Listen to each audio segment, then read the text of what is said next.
When I woke up this morning, I opened my phone up and I had an unusual amount of messages.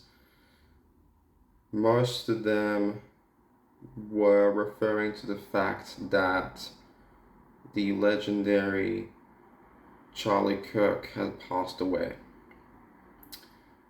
My brother, who is 16 years old, texted me that. I'm like, what are you talking about? It's not real. You can't be serious.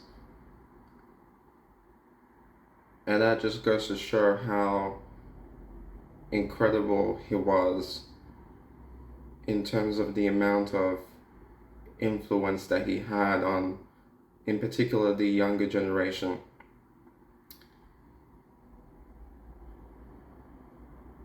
He stood for good,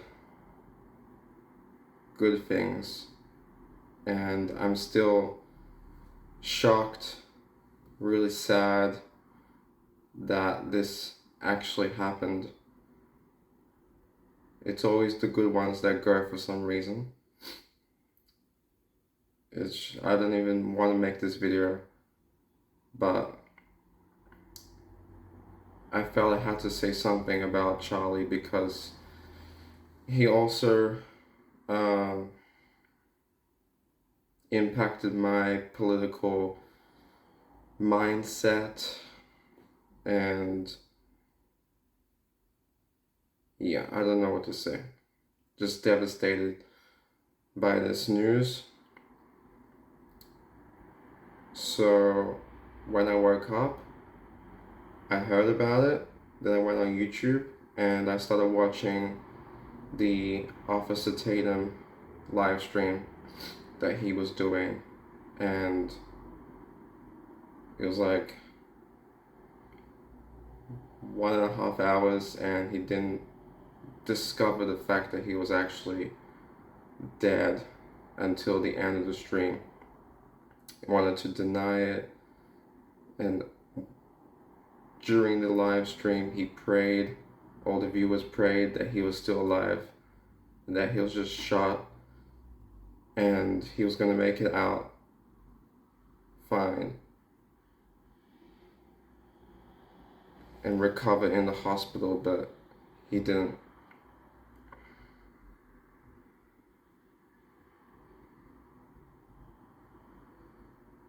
Just because some retarded, mentally ill leftist, most likely, we don't know who it was who shot him.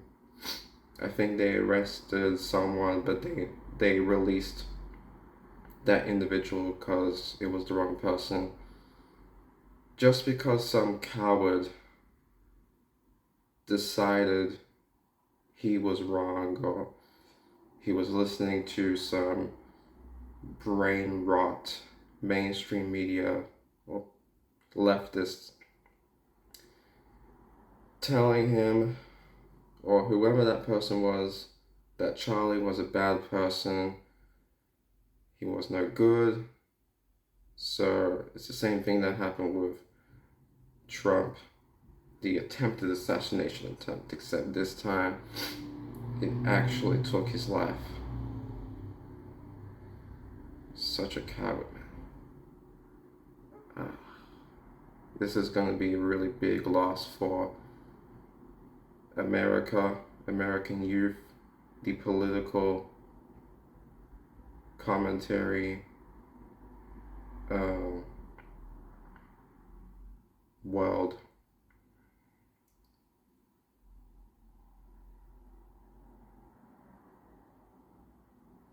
But he's definitely going to heaven. That's the only good thing I can say about this. He has to. And I don't know what's going to happen on a political level, but from an individual point of view, I think the main thing that we should do is listen to what Charlie had to say and continue preaching it. Don't you can mourn for days, weeks, months, whatever. But after that, we have to stand up and represent what Charlie was, what he stood for, the truth, the facts, logic, that everything that he stood for needs to continue and not die with him. If that makes sense. Especially if you're a young person like me and he impacted your life in a political way. Don't let this tragic event stop you from speaking out about the truth. Continue speaking out about everything that he stood for. And on a personal note, he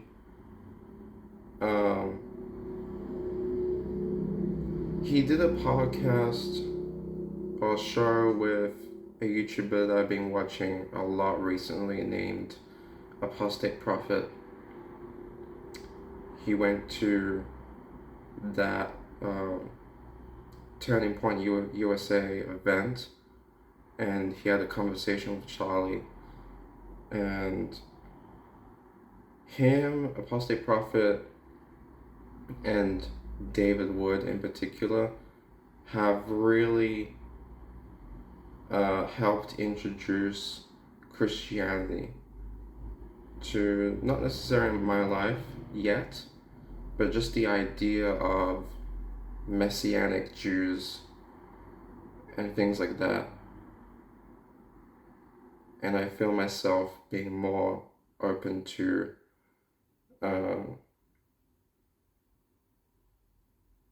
Jesus.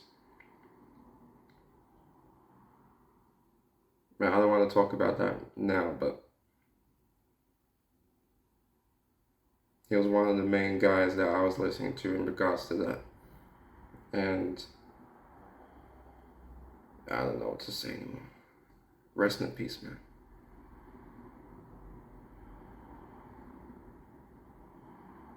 Yeah. I pray for his family and friends, all his supporters, and I hope everything ends up well for them. Rest in peace, man.